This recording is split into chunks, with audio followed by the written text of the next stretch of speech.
I am doing a focus assessment on my patient. They came in with fatigue, shortness of breath, and 10-pound weight gain in 3 days. I am going to grab my equipment. I'm going to check my orders. I have a stethoscope, a blood pressure cuff, a pen light. I am going to wash my hands before I go into the patient's room. Knock, knock, knock. Yes. Hi, this is your nurse, Ricky. Can I come in? Yes, ma'am. I am going to go into the patient's room. I am closing the door to provide patient privacy. Hi, I'm your nurse. My name is Ricky. I'm going to be doing an assessment on you to check out how you've been doing. It's going to be about 10 to 15 minutes. Is that okay? Yes, that's fine. All right. Can I get your name and date of birth, sir? Ryan Buchanan, 08-16-91. All right. So just doing an inspection from head to toe. He appears to be well dressed and oriented for his location. His hair is clean. Well evenly distributed. There appears to be no lesion, lumps, or bumps. His eyes are equal, ears are equal. His lips are colored, appropriate for his skin tone. They are not blue or cyanosis. He is not heavily breathing or in a tripod stance. He is kind of slouching, so he has bad posture. Well, going down, looking at his skin, it appears to be no lumps, bruises. He does appear to have a little bit of edema in his arms and on his legs from the 10-pound weight gain in the 3 days. So 2+ edema is noted. Looking at his nails, they appear to be clean, trimmed. Can you go like this for me?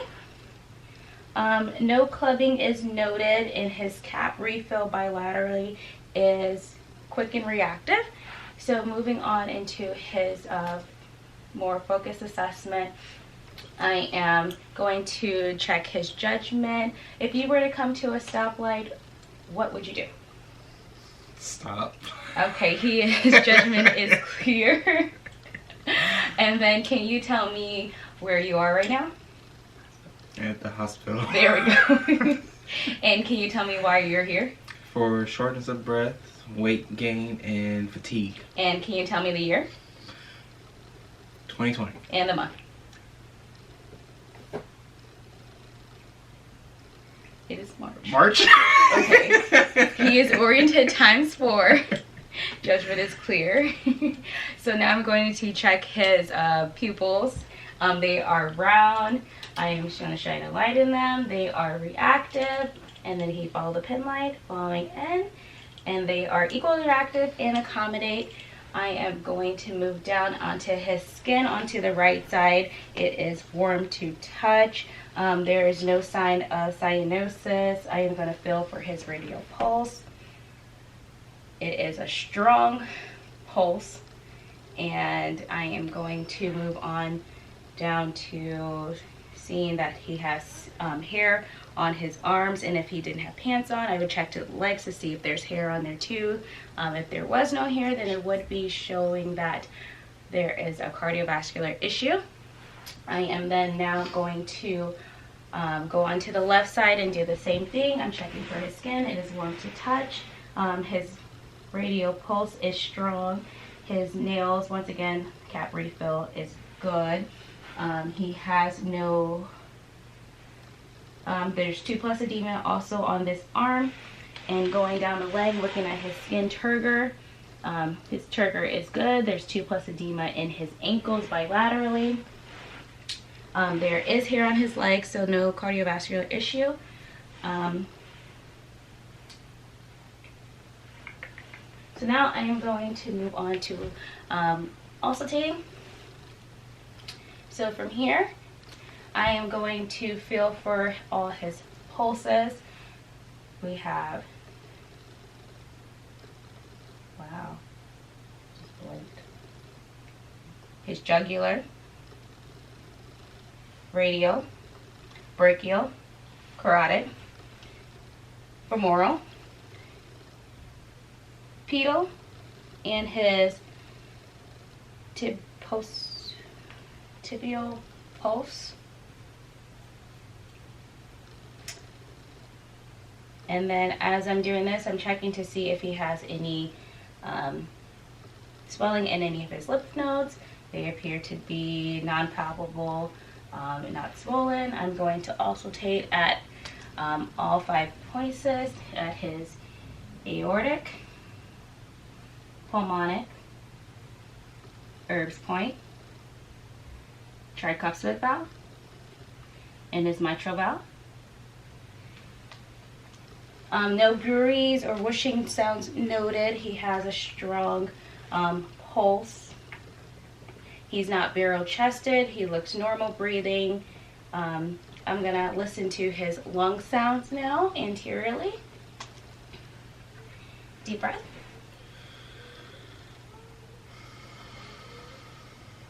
Okay, and deep breath.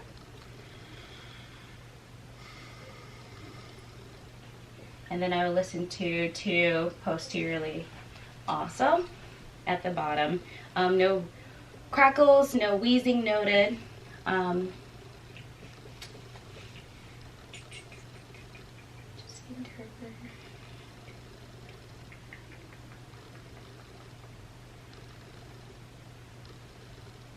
Sorry, patient. Okay. And then I would come posteriorly and inspect him from the back too. I will also take 9 points, both sides, going all the way down his back, listening for any crackling, any wheezing. None of that has been noted. I am noting that he is sitting up in a chair, so he appears to be relaxed also and not in distress. There's no nasal flaring. Until now.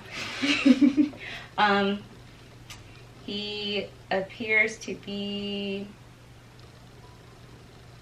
And then moving on from doing his cardio and cardiovascular assessment, I'm going to do an abdominal assessment on him. Since he is sitting, I would ask for him to lay on the bed flat so we can transfer onto the bed. And from here, I would make sure he was comfortable. And I would have him lay his arms down to the side. And then from here, I'm just looking at his abdomen. I'd ask if I could raise his shirt to look at it. I would note that the abdomen is flat from inspection. There's no distension, no bloating. He does have a tattoo on his right upper and lower quadrant. There appears to be no bloating. Breathing is normal. Breathing is not forced. He seems to be relaxed. After inspecting it, I would auscultate it, but first I'd ask him if he had any bowel movements lately. So he has had a bowel movement. Have you eaten anything? Yeah. Okay. So starting in the right lower quadrant, I would listen in each quadrant.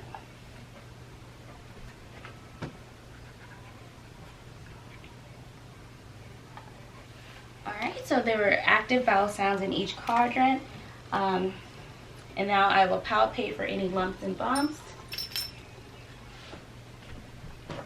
And I feel no hernias, no bloating. He is ticklish, so he reacted upon flexing.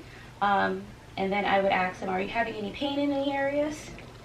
No? Okay. And then I would let him get dressed again.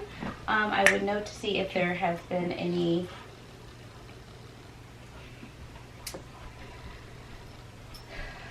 inspect, auscultate, palpate. And then I would, after I would palpate, I would percuss, just making sure in each quadrant. And any pain with that? And no pain noted for any type of percussion. And then from here, I would go back and checking for edema in his lower extremities. Now I can actually palpate, feeling for any lumps, bumps, bruises in his lower extremities. Can you flex your arms for me? Good. Can you grip my fingers? Good. And can you arms up? Don't let me push you back. Don't let me push you back. There you go. Now let me push you down. All right. So his range of motion and grip strength of his upper extremities are equal and bilateral. All right. so then checking his lower extremities. I'm going to check his dorsal and plantar flexion. Don't let me push you down. Good. And push down the gas. Good. And his dorsal and plantar flexion are equal and bilateral. And then can you raise one leg? And can you raise the other leg? All right, so he's super strong. Drop this face down. So his lower extremities are equal and bilateral and flexion and extension. My focus assessment on my patient who came in with fatigue, shortness of breath, and weight gain.